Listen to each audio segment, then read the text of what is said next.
don't say stuff you don't want on the stream because we are now live. All right. Hello, everybody. What up, guys? Excellent. Oh, okay. Or stop your conversation that was relevant to our sport. Fine. Um, Now we're all nervous. Yeah, okay. you're like, hey, do this thing. Well, I was still working on setting up the chat, and you guys were having a conversation I thought people would want to hear, but I guess not. Okay, so to reiterate, I asked the question uh, about wolf ribs, and then I started talking about the eye bars.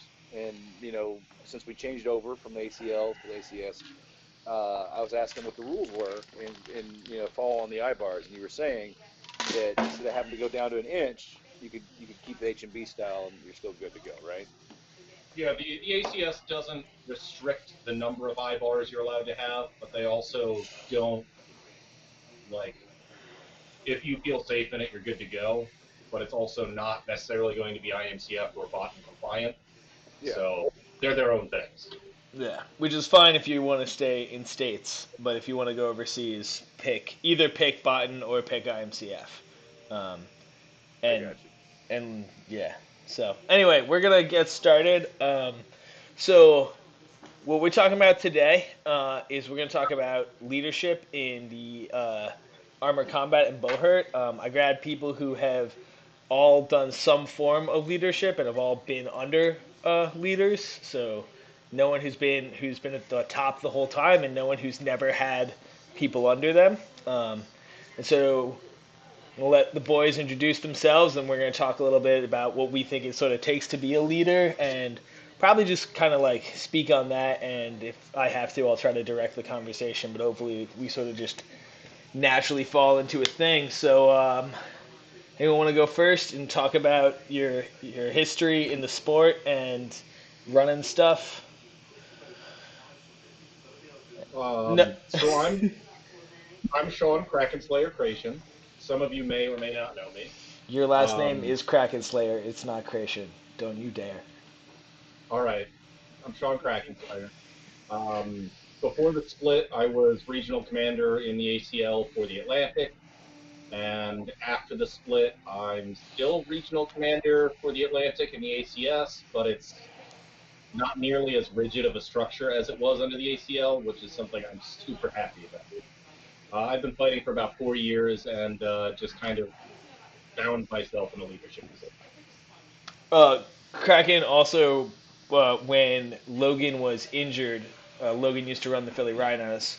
When he was injured, Kraken basically stepped up and did a lot of the stuff to get them a space, an event space, and as well as manage practice. So that's another thing that is relevant to this.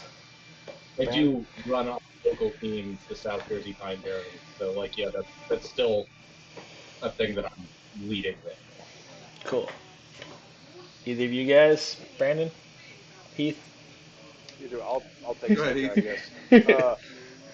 So Heath Sutherland, I've been doing ACL and just boot and combat stuff for about 2 years. I was the Tulsa Tyrants captain for 2019, and I'm still strength and conditioning coach and stuff like that. So yeah, I've had a little bit of experience leading men and doing practices. You, if I remember, you had some experience coaching wrestling as well, too, right? Is that Correct. true? I Yeah. had I had I had a lot of extra experience coaching wrestling and just doing leadership positions and just general junk like church and other stuff like that. Cool. Brandon? Brandon Ross from the New Hampshire Northeast region, regional commander. I've been doing steel fighting for 6 years now, I think. Started 14, maybe? I don't know. But 2015, I think we started our chapter wars kind of stuff, and I was the captain of the National Nightmares. And then last year, I got put in as the Northeast Regional Commander and captain of the Executioners Northeast. So I've had a little bit of time at the, kind of all levels of this, doing this thing. So as far as other leadership stuff, I've run companies and stuff, small companies before, but I've been in the military and other stuff like that. I understand leadership and how I don't like to be led. Try not to do that. Yeah. You were a crew chief or something, right? In the military. Yeah, I was a crew chief on a Black Hawk helicopter, so I So, was kind of the guy in charge of the helicopter on the back end. So all right. Cool. So, yeah. So, and I'm Ringo. Hopefully, if you're watching this, you know who the fuck I am. If not, I don't really there know we why you're go. watching this. Uh, I ran the Manchester Monarchs for 3 seasons. And I also was a coach at the Knights Hall for a year, 2 years. I don't know, something like that. And sort of so I've been I've been in a little bit of leadership myself, and then also just sort of been talking with everyone in the Northeast in their ears, sort of advising probably unwanted advice for the past 6 years. As well as So Rigo does a great job coaching. In case you don't know or he doesn't think so, but I don't think there's anybody else that can like see a fight and then immediately analyze it and tell you where you fucked up. oh no no the guy we used to follow, he was real good at it. He'd tell you where you fucked up real hard. The tall guy, the Marine, the tall one. Do Oh you remember yeah, him? so good, so good. Sorry, I'm gonna try not to take shots at other fighters. It may happen though, which is a bad leadership trait. While we're talking about it, but I'm not in a leadership position anymore. I actively try not to talk shit on people for Yeah, that reason. yeah. Um, That's a good so way to be. uh, I what one thing I want to talk about is like what do you think are in particular for steel fighting? What do you think is like the single biggest thing to be a leader in this, and how does that differ for our sport as opposed to you know um, in a company or in another sport? In your head, have you found there is a difference or what? So yeah, start with like the thing you think is most important on like a positive or a good note, and either that you try to do or that you've seen someone else do.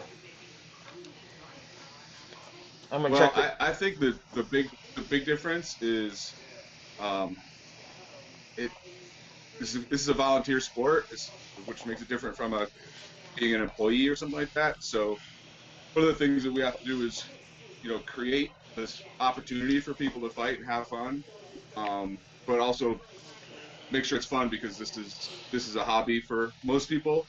For some of us, we make it more than that. It's you know our lives, but we have to make it accessible for everyone. I think that's the big difference is we're not so much pushing people if they don't want to be pushed, but creating opportunity for them to succeed. I I would find say that. Go ahead. All right. Well, the thing that I found that was different between just the office and here, it's kind of Brandon kind of touched on the fact this is a voluntary thing, and for me, leading by example and putting in the work alongside the people I care about is very important. The sport is inherently dangerous in its own right, and to properly lead people, you have to be willing to go out there and do the do. And that was a big thing for me is that I know that whenever I got on the field, I looked at the people right and left of me, and they knew that I was going to go out there and give it all I had, and it's important. And Yeah. that was kind of my technique. Yeah, for me that was my kind of the thing I thought was one of the biggest takeaways. One of the things the people who I like to follow have always done is they're people I know they're going to put in the same work. They'll be there and they'll take the beatings. That they'll never ask me to take a beating they won't take. And I tried to do the same thing. Like Brandon, I've seen you fucking Iron Man fights where you basically couldn't walk. So like I know you're willing to. Jay was always willing to. Kat was always willing to, and that's one of the things I tried to bring to my team when I was running. So yeah, that being willing to walk the walk with your boys or your girls, is a huge thing for me for this sport. I think in particular. Kraken, you had something you want to say? I jumped in ahead of you. That's fine. I think the way that I try to look at this is that I don't have any authority in it. I try to do things that will make people want to continue what they're doing. Because at any time, someone could just be like, I don't want to listen to you. All right, cool. I mean, we've got tons of fighting opportunities everywhere in the country now, so just work with what's best for you, and as a leader, try and make what you're doing the best for people. So, like, how do you go about that? What's your sort of strategy for making this so that people want to follow you and not go somewhere else? Or do you even give a fuck if they go somewhere else? Well, first off, I don't really care much if they go somewhere else if that's a better fit for them. But I try to foster a connection just for every single person that I come into contact with, whether they're directly on my team or just on a team that works closely with ours, or even just people across the country that I don't really get to see. By having this connection, they feel more like their friends and want to hang out with their friends. Yeah, I think Yeah. that's an important part of it, building a community, not just on the field, but off the field, and everybody feels like they're a family.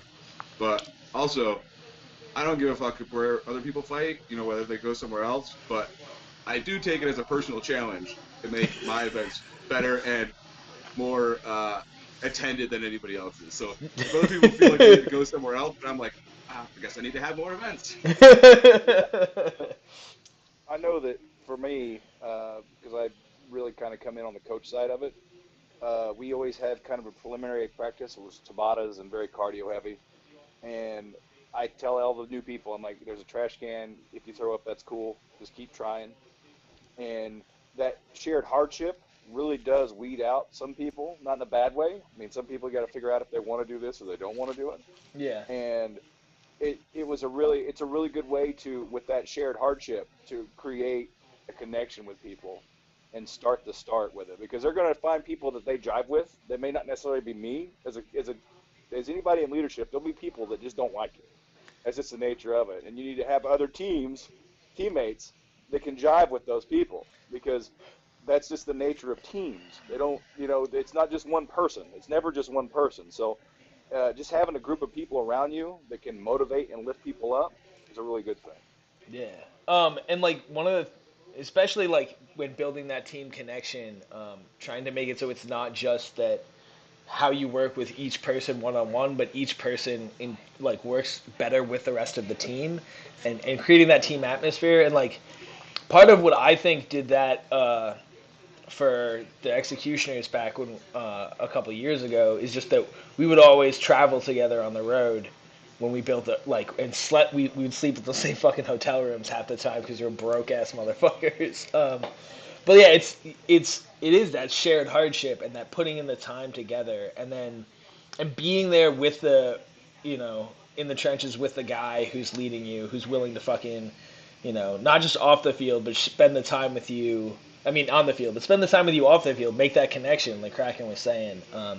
Like that's a huge part of it, and then fostering that connection between the team, so that even if like Brandon, this thing you did at a practice the other day. We had a women's practice, and Brandon came by and coached it. And then afterwards, he brought beers down for all of the people, and like we were all hanging out. But part of that was just also getting them to hang out with each other and bond with each other, um, just by being like, cool.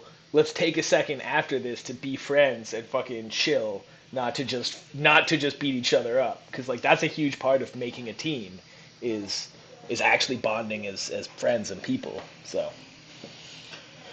yeah, I definitely think that that's part of it. That shared hardship. I'm gonna check the chat if anyone wants to talk while I do that. Yeah, I Uh, was just wanted to say, like Heath was talking about, um, you know, bringing the new people and building them up and working with them, um, and have them fight at whatever level they want to be at. I think that's one of the things that we kind of stumbled on a couple of years back was that we were like super hard trying to push everybody to the highest level, and because we wanted to be as good as we could, and we sort of let that fall away, and it showed in our numbers at the Night Saw. We lost a bunch of people because we weren't taking into account where everybody else wanted to be. I think that's a good point. What were we saying, Kraken? I was just about to go along that with saying finding out where people want to be. Like, yeah, you push everyone, but you don't push everyone as hard as everyone else. Yeah. If someone says, "Hey, I'm done," you kind of ask them, "Are you sure?" And if they say yes, all right, you're done. Sit out, keep watching practice. You can still learn something if you don't like. If you can't participate, you can still learn by watching. And if that doesn't work, if you're really feeling good, whatever. You can go home. That's fine. You want to come out just to do the workout with us? Cool. You want to not do any workout and you just want to do skills stuff? Cool. That's what you want out of this. And by making everyone happy, everyone ends up pushing themselves further. Yeah. And if you want to eat pizza and watch if other people work out, Uh, So one of the things that I have always struggled with is how to motivate people who aren't already motivated. Like if you're taking a dude or a chick who's fucking putting in the work and putting in the time on their own, and you just want to push them a little harder, that's easy. Or at least for me, it's easy. So, but you find someone and they come to you and they're like, I want to be good. I want to be that next level, but they don't have that drive in it themselves. Like, how do you talk to them? How do you cultivate that and like push them if they say they want to be pushed? I don't know if any of you have thoughts on that. whoever wants to go first, I'm down. I got something loaded. Yeah, go do it. You take All right. So I'm a big fan of internal motivation because you can never change a person and the way they feel about something unless they accept it and they want to do it themselves. So when you deal with people that can't hit that level, I use internal dialogue. So like when I was getting up every day, working out, hitting the gym, and pumping weight, and doing 2 days and 3 days and shit like and stuff like that. What I would tell guys I was working out with, like, why you work out so hard? Because I want to be the best. I want to be a warrior. I want to be a top level fighter. And to me, that's my internal dialogue. I want to be this fighter. Well, to be this fighter, it's going to take this much work. And I know that inside myself. I know that this is going to take this much work because I've fought tough people and I know what they do, and I want to emulate that. So I make that my dialogue. So in the morning when I don't want to get up, I say to myself, I'm a fighter, and fighters train, and that's just the end of it. I cannot let this happen because I want to get to a level that I can get beyond. Yeah. And I tell the guys that get stuck there, I'm like, what are you telling yourself? Is it acceptable for you to quit when it gets tough, or do you have a goal to get after? Because if you don't have a goal, you're just wasting your time because you're never going to hit that next level. You may be tough, but you'll never have that next level because you don't even know what you want. And just having that discussion and being honest about it can motivate people a lot because they'll figure out if they want it, they'll start figuring out steps to get to where they need to be.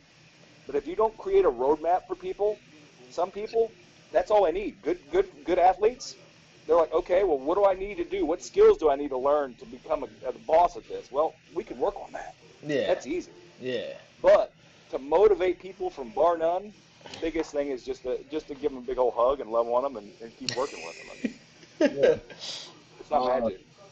I always have the opinion that when it starts with someone who is at nothing, a very light amount of shame and a lot of support. A very light Yeah. amount of shame. Is a light amount no shame, or do you still? Because I struggle with the no shame thing. Like I'm trying real hard, but part of me just wants to be like, dude, get the fuck up, get the fuck up, and that's not Someone, right. I don't think. I don't know. if someone is not motivated and wants to be motivated, a light amount of shame, not no shame, a light amount of shame will help push them towards that.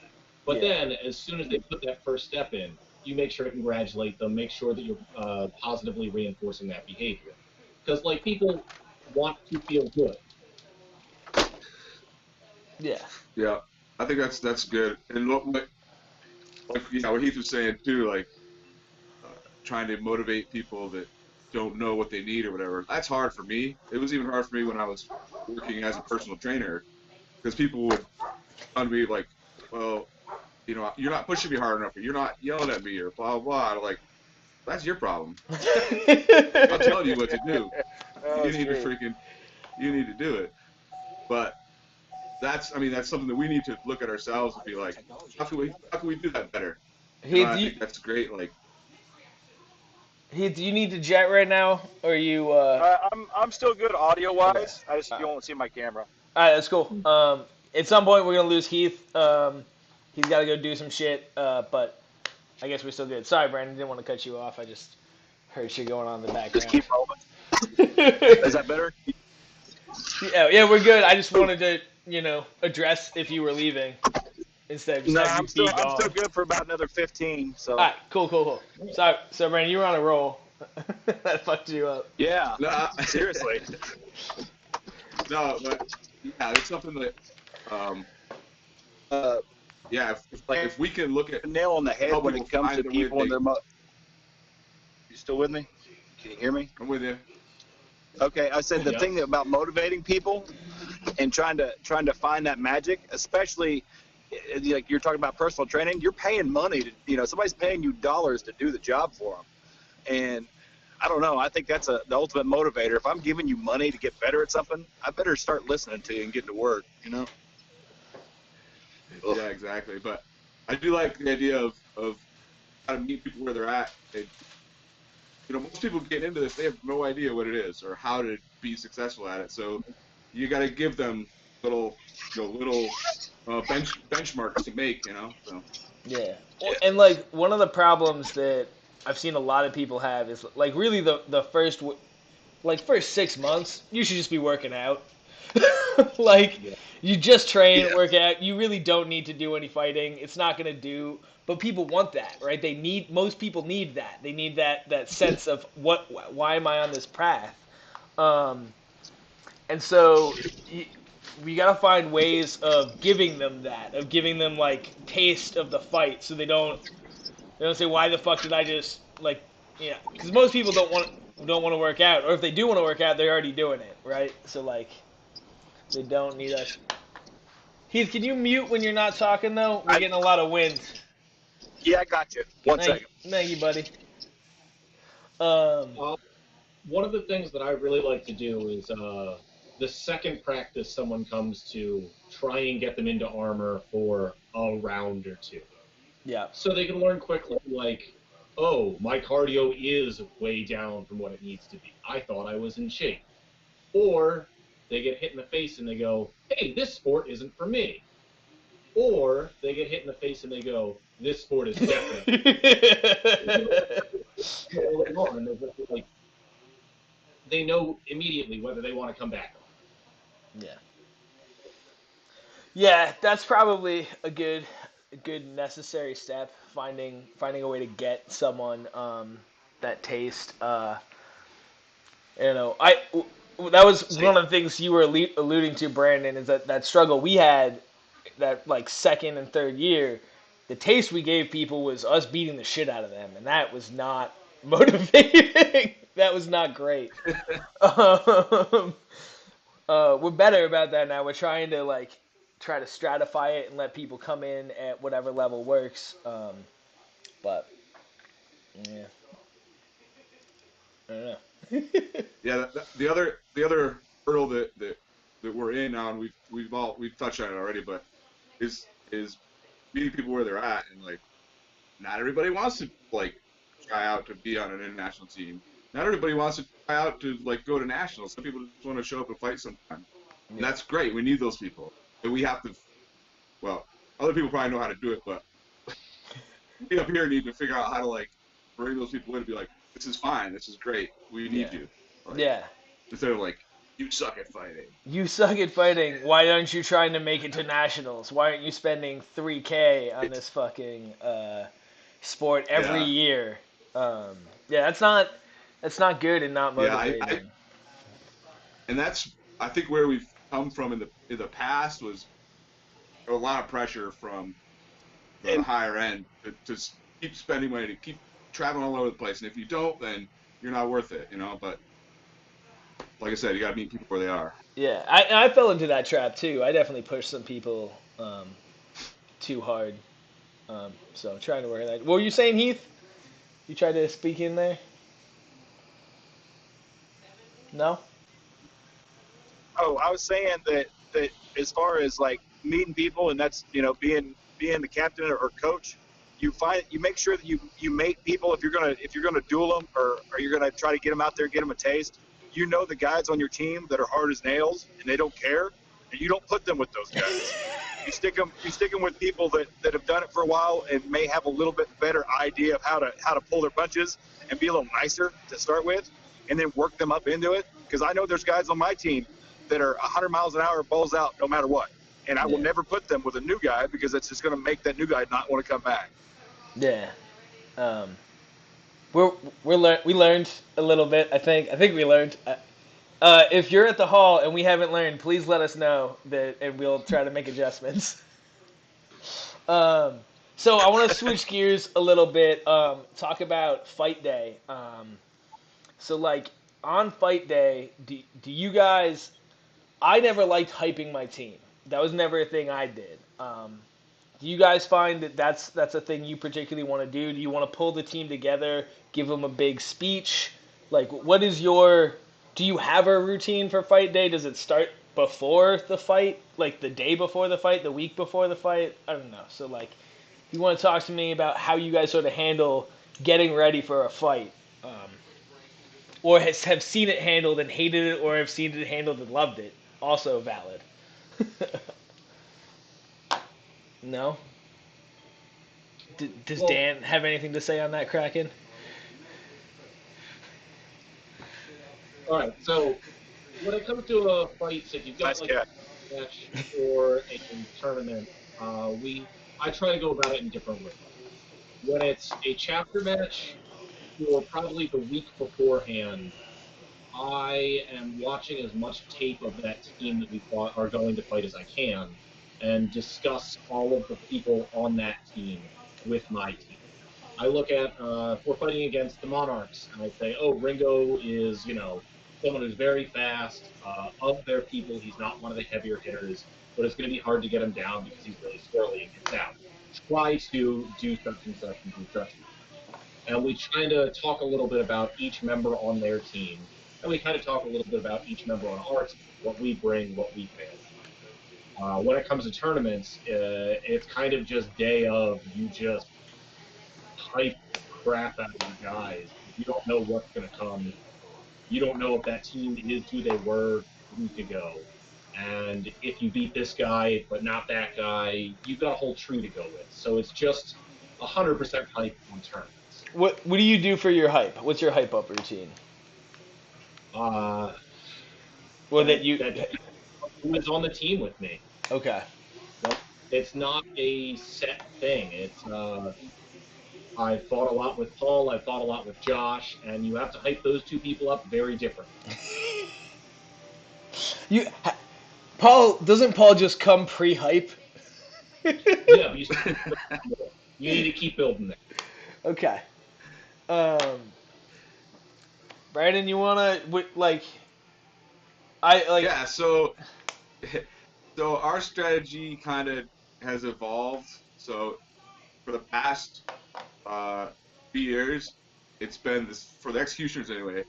It's been the same kind of lineup, and so we're basically on autopilot. Like we show up, we'd all get ready doing our own things. We all knew what we were going to do, and we stepped out on the field and did it. And it now that like there's a lot more better fighters, a lot more better teams now.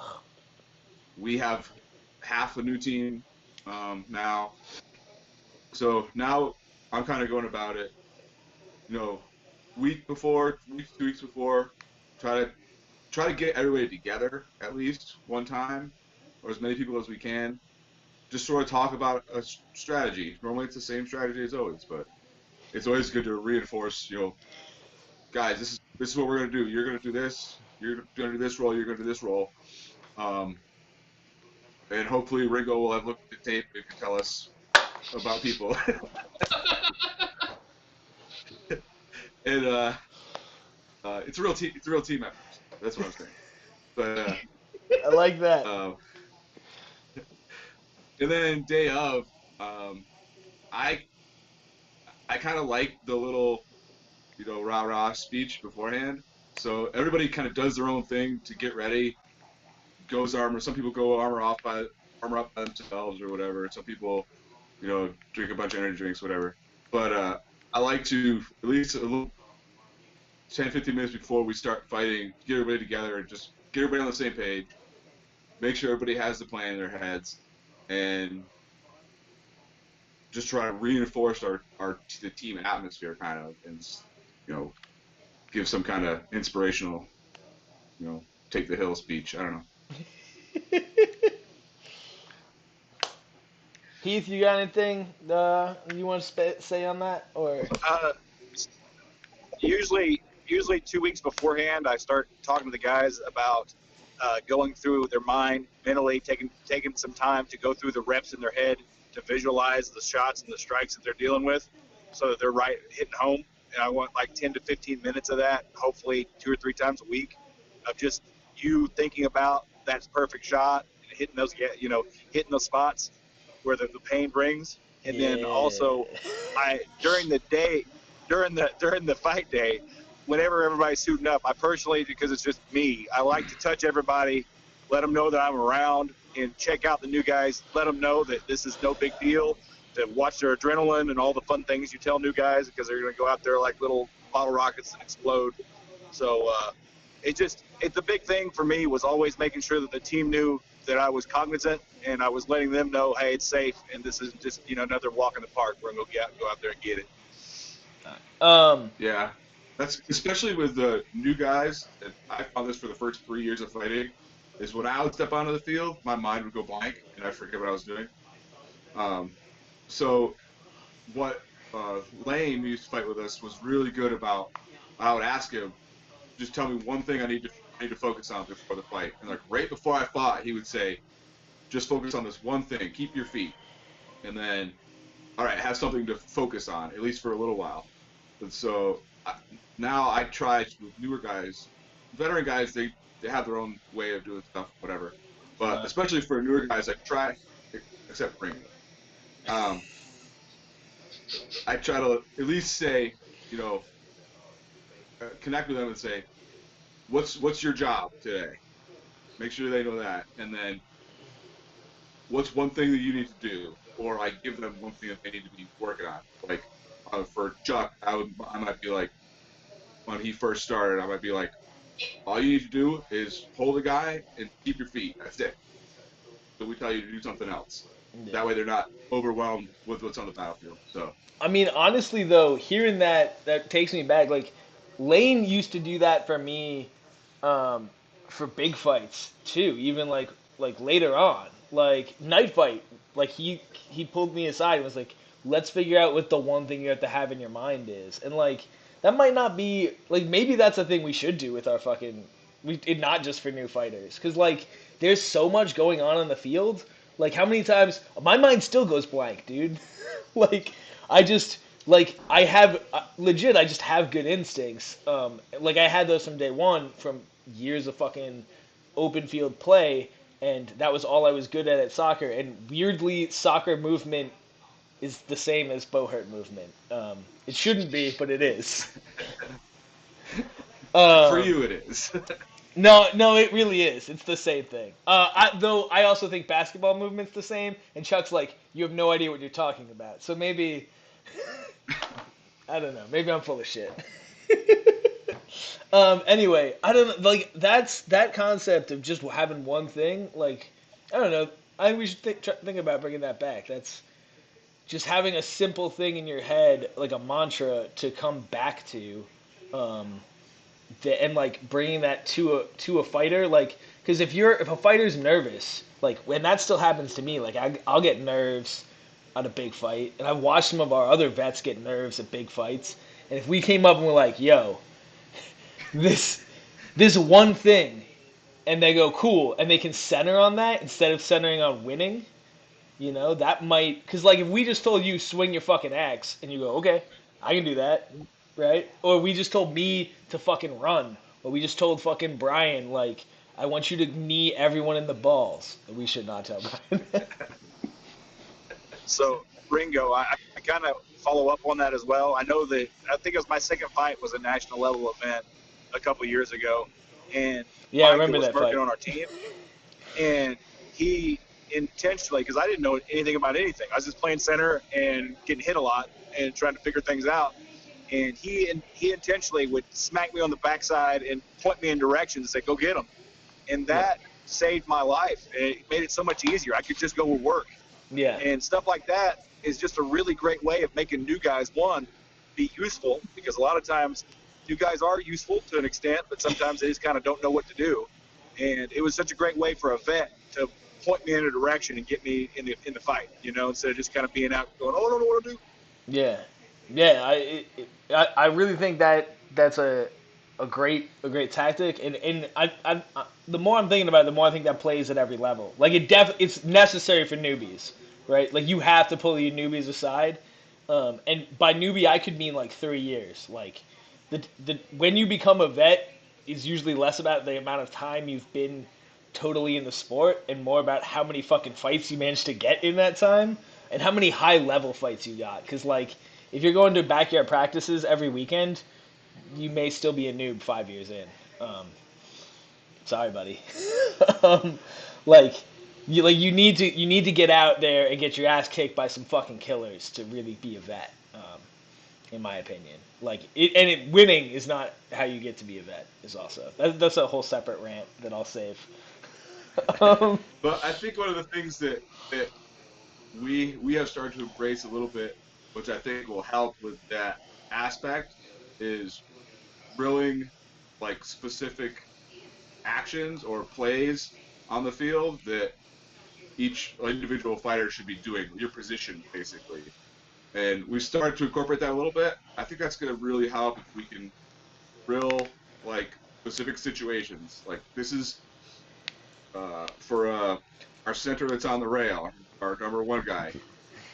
This is what you do at a first engagement. And let's drill this. This is your action. You're gonna grab this guy. You're gonna do this, and just do that over and over and over again. And that way, kind of an automatic thing. But I'm not sure if anybody else does that. It's just something that we've just started for some reason, and I think it's gonna be really helpful. But I fully support the idea of repetitive drilling on something. We haven't so much done it as strategy-wise, but if you repeatedly drill into someone, uh, we just do this one thing for a half hour of practice where you run up, hit a tire 3 times, put your back to the rail, run to the next target, do it again. After doing that 1,000 times, you get into armor and you go, oh, hey, there's a target over there. Hit, hit, hit. Okay, next thing. And it's not necessarily working on, hey, this is our strategy for engagement. It is just, there's chaos going on. What do I do? Oh, the thing I've been doing for forever. right. Yeah. There's a bunch of drills um, in soccer, in a lot of open field sports, but soccer has a very particular one called like a triangle drill that has a shit ton of variations. But basically, it's just you pass a ball in a triangle while moving around the field, um, and you can add 1,000 variations. You can add a defender. You can add that you have to move to this part to that part, and the whole idea is that just at any point in time you can look up and like there'll be a triangle somewhere, so you'll know how to pass the ball and figure it out. Like no matter where you are in the field, and the same sort of thing can happen in Bohurt where you can be like, hey, you look up and there'll be a buddy somewhere that you can go help out. How do you do it? And we can come up with a bunch of different things so that when you look up and you see that situation, it's just automatic. One of the things I tried to do with the Monarchs, and I don't know how well it worked because we don't have any of them on the chat, but I used to do drills and I specifically told them when we did it, like, I want you all to play everyone's position. Like, whether I'm ever going to play you in a flanker role or not, I want you to do the flanker role of this drill. We're all going to run through that, and it's also going to go through a full play. We'll never do that full play in a fucking match. No one would ever let us get the play I drew out done. But it was more to be like, by going through this, I want you all to sort of see what a play would look like, so that when you're in the match, you can maybe be like, oh, this is happening, here would be how I react, and try to train those pathways. I don't know if it worked, but it was a thing I tried. Greg has some great field movement, and so that maybe that's for me, but also maybe he just came in with that. Brian already had been with our team for years by the time we were doing that, um, and I don't know if Joe or Ken or anyone else picked up anything on it. So, um, But I think like what you said, you don't know if like no one would ever let you get that a full playoff, but sometimes they might. And so like it's important to know the next step. Like, yeah, it's all true. right, engagement. So if everything goes right and like this guy goes down when he's supposed to, that guy, now what do we do, right? Yeah. Gotta have the next steps. So, quick question to you guys. One thing I noticed whenever you see a newbie kind of transitioning into more of a vet, I've noticed the field awareness as far as seeing beyond the person immediately in front of you becomes a thing, and they start being aware of the field a lot more. You guys see that as well? Because that's one of the things I notice about people that are actually starting to learn the sport is that the person in front of you normally isn't really the threat. You're worried about the field and trying to find a way, at least from my position, because I play center, you know? I think that's true for every position. I have no idea how to teach it or how people come up on that. I wish I did. Some people learn it, but the other thing is I've watched people who learn it also completely ignore it. Like, um, I'll watch Kat get fucking bogged down on a one-on-one, or Brandon, when we were doing the fight reviews for Detroit, I remember you being like, I literally stood there and didn't shop for like a minute, and like my job in one of the plays was to run and cause chaos, and I literally went and grabbed Greg Polovoy and pulled him into the corner. So, so yeah, like, it's definitely a thing where as you get better, that's what you're looking for. But I don't know how to keep that in people's head or how to train people to start looking like you shouldn't be looking at the guy in front of you. Like, realistically, if you're grabbing him, you can't see him do anything. Our helmets don't let you. It's all below your waist. So the fight should all be by feel, and your head should be picking other shit up. And if you're swinging, you can swing, and then on your recoil, that's perfectly timed to take a look at, scan the field. So, like, you should never not be looking at the field, in my opinion. I don't know how to train it. If I feel like there's very few ways to train it. Probably wrong. I don't know, but like it's definitely something that I have only picked up from doing tons of fights, and I feel like I've only just started to get good at it. But I don't know how to train people to do it, except maybe maybe the drills that we've been trying to do for communication, where you run and you put yourself in a bad position and actively look for a better position. That's the drill. Get in the corner, holding a guy, and you're looking for the next thing to do. And that's the drill, is to get out of that situation. Maybe that's it. I'd be interested to see what other people are doing. One that I know that's effective just because of the immediate danger is to put a guy with a two-hander behind the guy that's in front of him and use him as a meat shield to get him used to moving that person around and seeing behind him, because that guy with the two-hander is a lot more of a threat than the guy he's wrestling with. Yeah. That's it's worth a try. And they'll at least get used to the technique of using the guy as a meat shield, which is a technique that everyone should know. It'll keep you fighting a lot longer.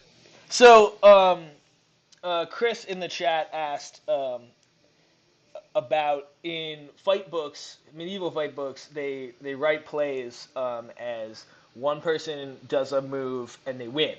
And then the next step in the play is, but what if the defensive person did this? So they blocked it, and then the next person does that. So it'd be like if I All punch right, man, I Brandon. got to get off the call. All right, Sorry, hey, guys. it's all good. See you, Thanks, Heath. Heath. Thank you. Thanks. See you guys. So anyway, it's a We do. series of if and thens. I've never, and he's asking if anyone's like written up a fucking play of engagement like that. I certainly have not. Where like, for example, we go in and we take down their first guy, so now we're up 5-4, and here's how we'd sweep them. But what if that didn't work and they took down our first guy? How would we get back? That's definitely not a thing I've done. I don't know if either of you have ever fucked with that or anything like that. No. All right. No, Uh, it's kind. when we start doing a plan, we're going to assume that everything goes right. This is what we do if it goes right. But keep an eye out and react. That's it. Yeah, I think most of the, like we always say, after the initial plan, everything just goes to shit. So it's Just like immediately. you kind of just gotta. But I mean, that's the field awareness, right? You got to know what to do. So maybe having a plan to train a guy like what's the next thing on the flow chart? Like, did you win your fight? Yes, no. Yeah. No, keep fighting. Yeah, go help your buddy. Like, I don't. It might be worth like fucking with. I don't know if I don't know if we're there yet because like honestly I don't even know if I could map that out like that flowchart out. Um, one thing I want to talk about day of fight. How you keep the energy up. So the fight's going. How do you coach people if you see them doing something wrong? Do you tell them? If someone's injured, do you try to get them I lost to your fight? audio. Okay. If you have to you're in and fight out, Ringo. and run the team, how are you I don't pulling think you that can hear off? us. Did I lose my mic? Am I still here? Can you guys hear me? No.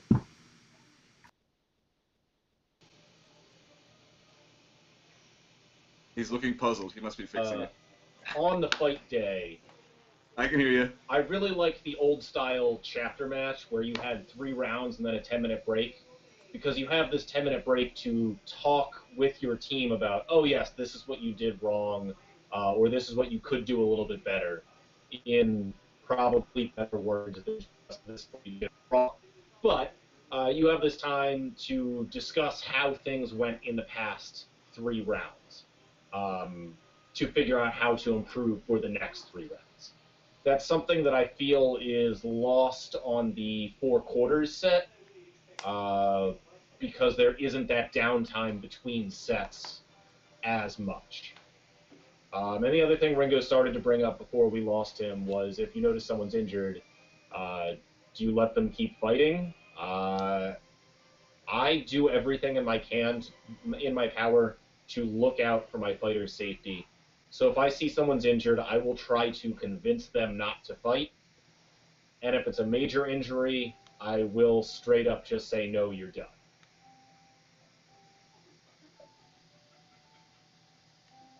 Brandon?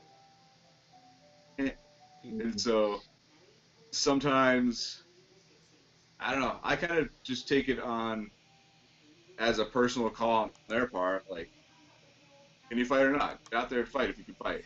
Like, if you can't, go sit down, whatever. But it is a tough call and probably something that we should be a little more compassionate about, but I'm probably not going to be. Well, I mean, if someone's looking for a reason not to fight, I don't want them to be on the field with me.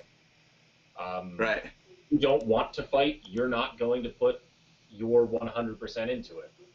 So if you look like you're injured, I'm going to try and convince you, like, hey, maybe you should sit this out. You won't be able to fight for the rest of the day, but you won't miss the next 6 months. Right. When you're I guess that. Yeah, I guess that's a good. What was I just thinking? I don't know. I lost it now. But I guess, I mean, it's a good. Should you motivate someone? Like, are they saying, I don't know, I might be hurt. but they're looking for you to motivate them to reach deeper, to dig harder. That's a fine line because maybe they are hurt, but they are just not willing to admit that they're actually hurt, and they just want to get pushed to go out there, and that's kind of I lean on the side of pushing people to get out there. Like one of our first chapter matches, Ringo basically threw up on himself and was out in the left the field, took all his armor off, and I went out there and he's got puke on his gamut, and I was like, "What are you doing?" He's like, "Oh, I'm sick, whatever." I was like, "Well, let's go, come on, put your shit back on, let's fight." Yeah. He was like, "Okay." I don't know why he said okay, but he did. But yeah, no, that is definitely.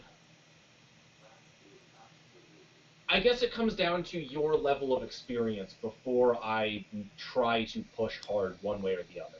When it comes to someone who's new, I'm much more likely to lean towards just get back out there. But if it's someone who's been fighting for years and knows what fighting is like, I tend to trust their opinion on difference between hurt and injury. For me, it comes down to a lot of what level we're fighting at. Like in a chapter match. I think Ringo's trying to talk. I still can't. You fucking serious? Motherfucker.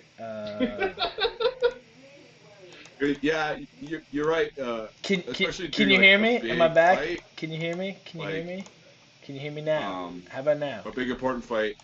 More experienced now, guys Now can you hear me? are more likely to try to hide injuries out there. Yeah. Yes. Oh. Do it again. What? Do what again? Am I here? Am I here? All right, we can hear you now. Okay. Yes. So what I was saying is, for me, it comes down to the level of fight we're at. So I've never run a team at the regional level, but that, depending on the regional event or the national event, I might still be like, no. But when I was running the Monarchs, I basically always was like, hey, don't feel like you have to fight, or if someone took a big hit, if someone I thought they got concussed, I would just tell them they can't fight. Because fuck it. But except for yourself, of course. Shut up.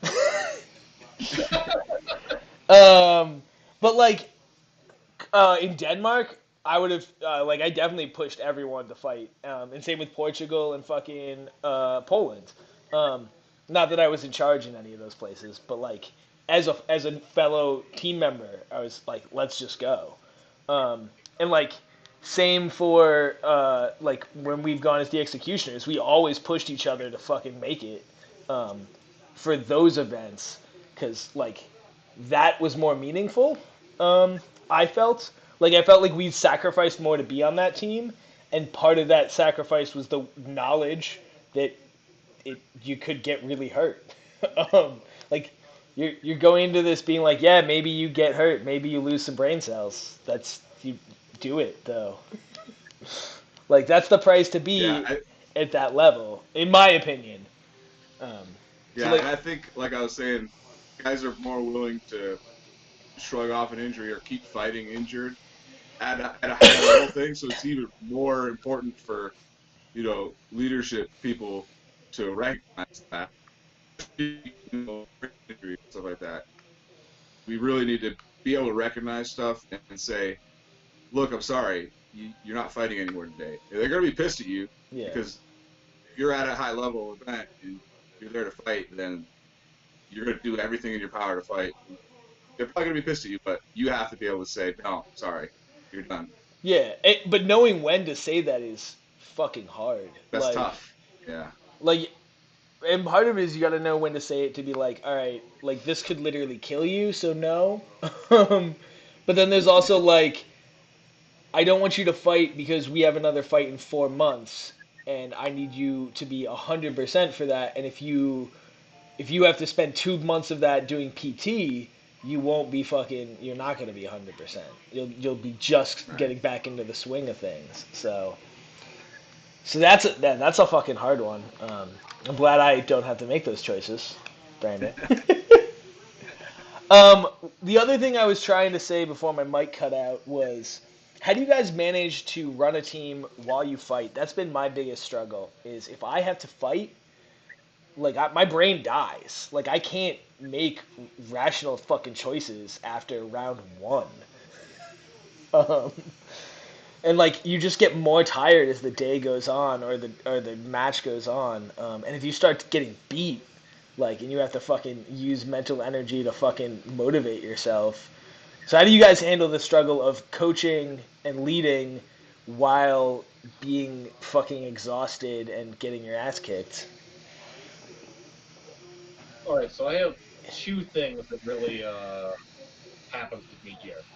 First off, as soon as I get into fighter headspace, I'm just very calm about everything. Like, I am not emotional at all when it comes to fighting. So when I'm in between, I can still think just as clearly. The other thing is, after you're kind of getting your ass beat a little bit, I just kind of say the things that I want to hear, but say them loud for everyone else. Okay, I like that. I like that. that's good.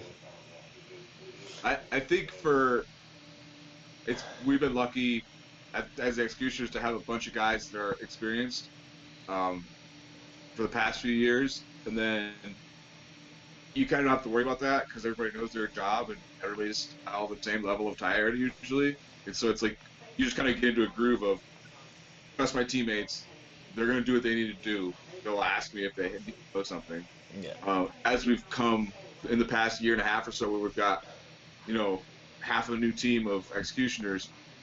Um, I feel like it's even more important to have off-field coach that can make rational decisions for you because if you're just if you're in that fight space, even if you're calm, I'm pretty calm when I fight. Like I don't get all worked up. When I put my armor on, don't give me that look. You stop it. Sometimes I get worked up, but uh, yeah, it's still hard to make calls like who should be on the field. I don't know, whoever's out here, I guess. Yeah, Like, it's like it's sometimes little things like that, like just like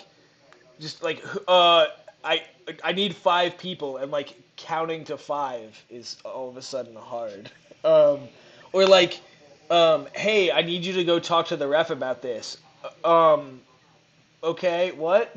Um, like I don't know. Those have been my struggles. Where, in particular, like if I just fought a round, but even like if I get some time to like rest, I definitely know that like my brain is not at 100% when I'm fighting. Or it's not at 100% in like analysis mode. So yeah, I'd like to get to the point where we have an experienced fighter that's not fighting that day that is our basically line coach that yeah, could be eyes off the field, see where everybody's at, and be like, hey, that guy just fought 6 rounds in a row, and he just got his ass beat in the last round. He needs to come out, and this other guy has to go in. yeah, Like, sure, whatever. yeah. I mean that's the other one is like when you're on the field, you can't watch the fight. So like you don't know if your buddy, like maybe you saw your buddy get his ass kicked or like whatever. So maybe you know where they're at, but also maybe you don't, and like you might have no idea that someone is fucking having a stellar day and you should play them a lot, or vice versa. So yeah. So like that's been a huge problem. One of the things I tried for the Monarchs was when I would go in, I asked Brian, I was like, Brian, you make the subs when I come out, and then I'll make the subs when you go in. And that worked okay for the 3 round um, chapter match. I don't know if it would still work for this chapter match, and I don't know how well it works in like tourneys. But the old style chapter match, it worked pretty well. So yeah. Well, I think the way you run that for a tournament is you plan on it being a 3 round set. So you go, yes, this is who is in our first team. This is our second team. If there's a third, we figure out who's still fresh. Yeah, I think that sounds kind of like how we always have done it, right, Brandon? Yeah. Yeah, like we usually know like who's subbing for what, but like shit happens. Like a guy might like go down in the beginning of the round, and then the question is, well, they didn't fight at all, so do we keep them in because they're fresh, or do we definitely not keep them in because they just fell on their fucking face? Uh, so I don't know. Those are, yeah, that's just hard. I don't know. I was hoping you guys had answers. Well, you did. I was hoping you guys had like perfect solutions. uh, so we're getting on about an hour. That's why I try to keep these. So let's talk about what to do after. Like, the day's done, the fight's done. How do you wrap up, and how do you prepare for the next one? And yeah, I got a couple more questions, and then we'll try to wrap it. So. Well, one thing that we've always done is, day of the fight, yeah, talk your glory stories and live your hero moments, and then um, within a week, get everybody together, your whole team together, go around the room, say, what's one thing you did good that you've been working on? What's one thing you need to improve on from that last fight? And then they say it, and then the rest of your team has input on that, and everybody needs to do that. And that's one thing that kind of, a couple days after the fight, it kind of refocuses everybody back onto a track, not only as a team but as individual goals. Like, I did really good at that one throw that I was working. I got it off like 6 times, but I got stuck in the corner too much or something like that. And so now I know, all right, I need to keep working that throw because that's a good thing for me, but I need to work on my escapes even more because that's my now. Um, and those change every fight. So one of my favorite like expressions is you're only as good as your last fight. So that's the only thing that matters is the last one. It doesn't matter if you were world champion freaking 2 years ago. That shit doesn't matter anymore. What matters is the fight that you just had 2 days ago.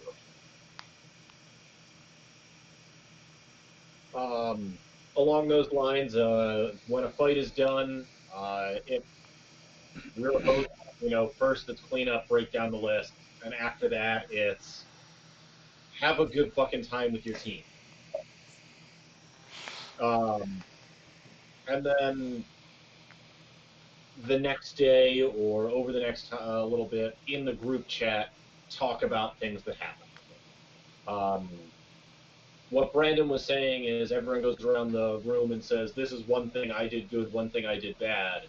I am planning on doing things slightly different than that and saying, hey, this is one thing that I did well, but this is one thing that you did. This is one thing I did poorly. This is one thing you did well. So that is trying to make it so people who aren't fighting are still watching what everyone else is doing. Giving them a chance to give the compliments to their team and really help build that togetherness there. But staying critical of themselves to pay attention to the bad things they're doing. And honestly, I don't know how that works yet because I haven't done it yet. It's just what I'm thinking. Cool. Nice. Yeah, so I basically follow the same thing Brandon does because we came up taught by the same guy. I do want to talk about what you think leaders owe outside of maybe not outside of the list, but outside of the specific like team making people better fighters. Like, do you feel like you are owed making people better humans? What do you feel like leaders have to do in terms of setting up and managing events? How do you do that, and what is the priority on doing that? Like, is it about getting the most people, having the most fun for the team, getting the best fighters for your team to fight, or what? So I don't know if you guys. Well, that's one thing I said right when we started was our job is to create opportunities for people to succeed. That is specifically setting up events. Okay. So you should be pushing as a regional leader, you should be pushing your team captain to set up their own events. If they need help doing that, we should facilitate that. If they need, me to talk to teams in another region, get fights for them, then I need to do that for them. But it's about, I think, our responsibility is to make sure those events are happening on a regular basis. And first and foremost is for the fighters. That's kind of the ACS motto: is be a fan of the fighter. So all events fighter focused, um, and then bonus should be, you know, fighter focused, but they should look good and professional always. Whether no one shows up to watch your event, you should use that as a practice of how to be professional, good looking event. And then bonus is when you get a fan base and get people in, that's that's thing number two to do, is make it fan friendly. But I mean, first of all, it's always about the fighters because we're doing this, our own time, out of our own pocket. So, and that's how we want to cultivate new fighters, is to give them stuff to do. Come, we have stuff for you to do. Come fight with us. Have fun with us, drink with us, party with us, and then that just makes everybody happy. So I think, and then people looking from the outside, they see that and they want that. Either they want to watch it and be a part of it as a fan and come hang out, or they want to come in and join the community as a fighter. Very much, I agree with that. We have our events, and we try to say, how do I make this the most fun for my fighters? How do I make these fighters want to come back next event? And the more your fighters are having fun and wanting to come back, the more people who are watching go, hey, this looks like fun. I want to come to the next event to watch. The other side of that, with where Brandon was saying that, and then your next step is make sure the fans are having fun. I find that portion of it is just explain what the hell is going on to the fans. They barely have any idea what they're looking at. Introduce people as they come out. Say, this is so and so from this team. They traveled from from such and such. This is the home team led by so and so. All that goes on, and then again, going back to the old style chapter matches, which are definitely, I don't know if you can tell or not, I have a bias towards them. I like them. You have your 10-minute breaks where you can, again, initiate the audience. You can go around and say, hey, what was your favorite part of what just happened? And they kind of talk about, oh, it was really cool when this happened. Or do they go, I don't really know what happened, and you have a quick in to talk about what was going on. Engaging the audience on an almost personal level is what I think is very important. Yeah, absolutely. And I think even if you're at a level where you're just doing, you know, you backyard tournaments or fights or fighter only stuff, is make it organized and follow a time schedule, like there's 1,000 people watching, because guess what? That makes it way more fun for the fighters. It's hard on a you know um, the organizational level. It's hard sometimes to do that and stick to the schedule, but when people know what's going on and when things are happening and when they have to be somewhere or whatever, they might not be there. They're supposed to be or whatever, but They won't be. Ringo. But if you have some sort of structure, it's it's just better for everybody. It really is. I mean, I've been to a couple event practice things with other people, and it was kind of like, what do we do now? Well, I don't know. What do you want to do? And it's like you lose a lot of valuable fight time just from randomly around. So And you lose the energy too, right? Like right, there's an energy you lose to that flow. Yeah, like a match, an intensity that your practice just doesn't have. And I've been banging this drum for years. Like, and when you just say, "What do we do next?" Like, it stops being serious. Everyone drops down their level a little bit. Versus when you're like, "This is what you're doing next." It's like, "Oh fuck, it's on, it's real," and like Obviously, it's not that real, but like, it's more real. um, That not to lose your momentum on that is why during practices I've started scheduling out my practice. I draw them up on Wednesday with this is what we're going to do. This is my time block for everything. And it's scheduled in with the breaks we're going to have. So there's no, oh, hey, what do we do next? And then everyone kind of talks for 10 minutes about what we're going to do next. And then slowly we decide on something. No, it's this is what we're going to do. We have a 5-minute break here. This is what we're doing next. yeah. And it keeps things moving smoothly. Yeah. If I've ever run a practice for you, or if you ever come to one of like the lectures that Kat and I have done, or that am I still here? I just heard a weird thing on my mic. Cool. Yes, you're You're here. good. That was my computer made a noise. Oh, okay. Um, it was the same noise that it made last time it cut out on me, so that's weird.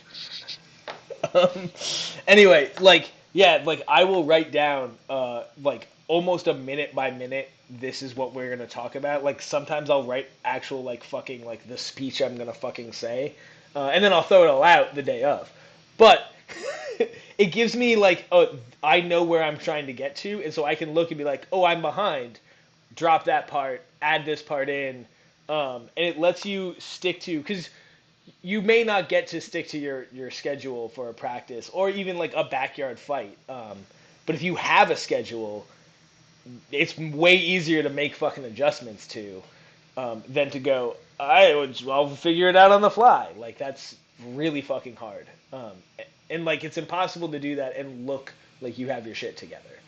You will look like you don't have your shit together, which we should not. We should pretend we do at all times. Um, so I want to do two last things. I want you guys to talk about like your number one. Please don't do this that you've seen leaders do in the sport. And I want you to give one piece of advice to if someone's watching this and they're trying to be a leader. What's your one piece of advice for them? But that is not don't do the thing I just said. Right. So I think the biggest thing in our sport that makes a bad leader is expecting people to follow you because you are a leader. Which is like what I started this off with when I say I don't feel like I have any authority in this sport.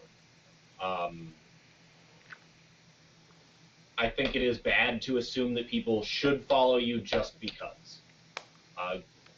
They should have a reason to follow you. I'll let Brandon take over on his big no-no while I think about a piece of advice. As you were saying that, that's very much along the same lines that bugs the heck out of me. One of my all-time like sayings I always go back to is, if you have to tell somebody you're in charge, you're not in charge. Like, yeah, just either be in charge or don't. Like, don't go around saying that you're in charge, because you saying it doesn't really mean anything to anybody unless they see it for themselves. So I know it's totally the same thing that you said, but I'm doing it. All right. So, but they both said it, so that means it's super important. I'm gonna break the trend and give a different one. My number one thing that I don't think leaders should do is put anything first besides the the team's goal, right? And so like if your team is a regional team, your goal is probably to win. If it's the USDA team, I guarantee it's to win.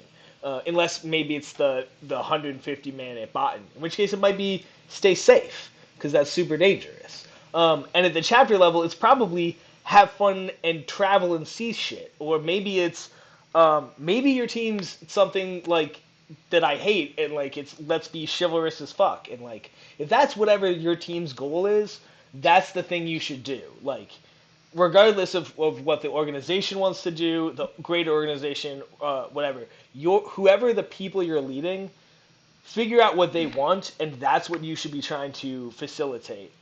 Don't come into it saying, this is what I'm going to make you guys do. Like, you can have an idea, but quickly try to get a sense of what they want. And don't like have a vote, just like talk to them and fucking figure it out. Like, because votes don't work. People don't know what they want. You have to fucking figure out what they want and then give it to them. Because they'll tell you some shit that's not true. But like, talk to them and figure that shit out so that you actually know, and then you can go from there. But like, don't take a chapter team that just wants to fucking have fun and try to turn them into medalists. But similarly, if they want to be medalists, fucking facilitate that. Figure out how to get them to that level. And if you want to be a medalist team and your guys don't, find another team to figure that out. Don't like help your team do the thing they want to do, and then find the other thing somewhere else. Don't try to force a round peg into a square hole, basically. So that's my one. Yeah.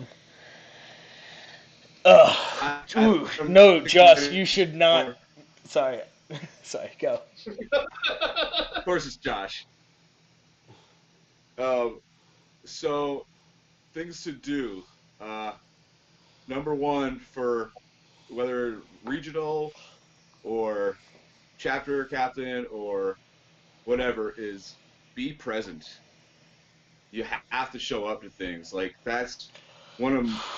Like, I may not be the best, motivational speaker or like coach or whatever, but I try to show up and support at every event that I could possibly make. Whether it's, go up and be a squire, help people armor up. But as a regional commander, I try to make every event that any of my teams are at. So, one, it forces what I was talking about before of, you shouldn't have to tell people that you're in charge, or you shouldn't have to tell people that you support them. Just do it. Show up and support them. If they see you at every event, they're gonna be like, "This guy cares," right? Deeds, not words. Yeah, It doesn't say. This guy cares, and he's yeah, we're not supposed to say it. Damn it. But support every team that you have. Show up to your practices. Like Ringo was saying, we had an awesome Banshees practice a couple weeks ago. We had we had 5 guys in armor show up to help train that team, and show up to practices, show up to events, show up to singles events, even if you don't care about singles. If you're at a big tournament and there's a portion that's singles and you have guys that are going to do singles, you should be there at the sideline with them to support them, because everybody in your region is important, and everyone deserves to be supported by you. I think my one piece of advice for anyone who's trying to come up in this sport is listen to people. When they are talking, listen to them. You will learn what motivates people, what doesn't motivate people, what their goals are, what their goals aren't, without them directly telling you. You will learn what the culture of individual groups are and how best to interact with that group. I think absolutely paying attention and listening to people instead of just being there and kind of hearing them.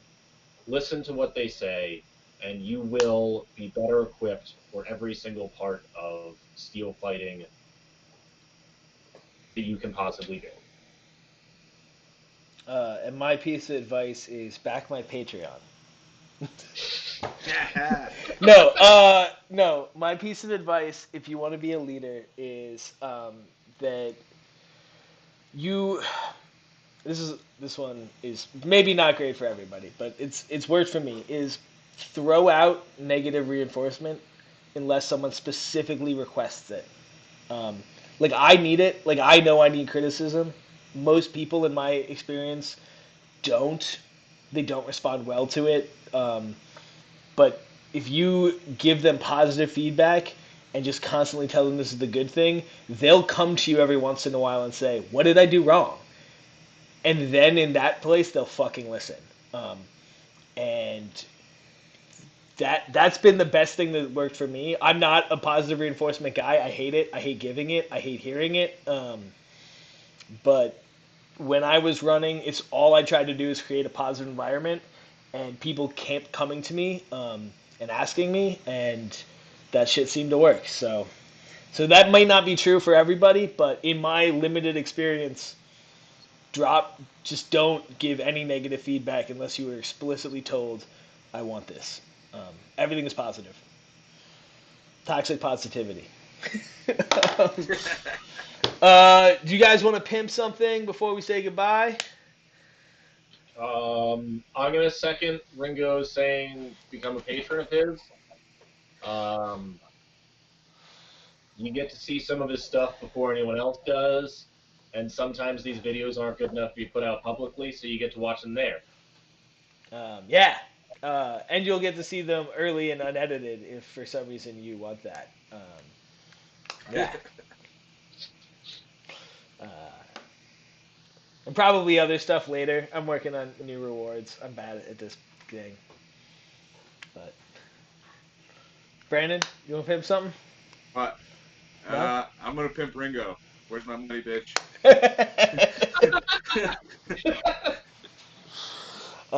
Sweet. Thank you guys for coming on. This was fun. This was good. I hope it was informative for anyone who watched. I'll try to have the YouTube video up next week. Thank you for everyone who backs. Thank you everyone who participated in the chat. Thank you Liz, Julie, Josh, Valis was in there, Land was in there, Chris was in there, Mikey. I think I'm missing someone. Oh, hey, Gary came out. Thank you, Gary. I don't know who Treetop Fly is. Thank you, Treetop Fly. So I think there was someone else, but I don't see you. Anyway, thank you for coming out. Thank you for all my patrons. Yeah. Peace. Love. Oh, go back the Knights Hall Battle Day thing so that Kat and Marie run through a wall and we get to laugh at them. But yeah, we get to watch some people Kool-Aid man themselves through a wall. Yeah, so I don't know where that is, but go find it and give money. It's going to be great. Thank you, guys. Awesome. Thanks, Ringo. Ringo, thank you all for watching.